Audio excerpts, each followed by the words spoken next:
با مقصد بازآموزی رئیسان تشکیلات‌های ابتدایی حزبی گروه کاری حزب خلقی دموکراتیک تاجیکستان و نمایندگان ریاست کمیته اجرایی حزب در ولایت ختلون به ناحیه واسی آمدند. نخست مهمانان از قلعه تاریخی هولبوک دیدن نموده نزد مؤسسه دولتی ممنوعگاه تاریخی فرهنگی هولبوک با هنرهای مردمی محصول کارهای هنرمندان ناحیه آشنایی پیدا نمودند. با شرافت صاحب استقلالی کشور و اعلام گردیدن سال 2018 سال رشد صنایع و هنرهای مردمی در ناحیه واسی، هنرهای مردمی از نو احیا می‌گردند. حزبیان با محصول کارهای چکاندازان شناس شده با آنها بهای بلند دادند.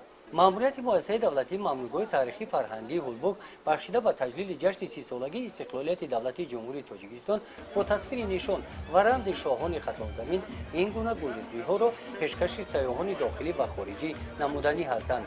این گلدوزی‌ها به نمایندگان حزب پسند آمدند. در همایش بخشیده به استقبال مهمانان رعنا باباجانیان جانشین رئیس حزب خلقی دموکراتیک تاجیکستان نزد هنرمندان برآمد نموده قید نمودند که هنرمندان معرفیگری وطن تاریخ تاجیکستان هستند. شما با رشته‌های سوزن زیبایی می‌آفرید. در این روز در تالار مجلسگاه مقامات اجرایی حاکمیت دولتی ناحیه با اشتراک رهبران تشکیلات‌های ابتدایی حزبی کورس بازآموزی رئیسان تشکیلات‌های ابتدایی حزب خلقی دموکراتیک تاجیکستان دایر گردید.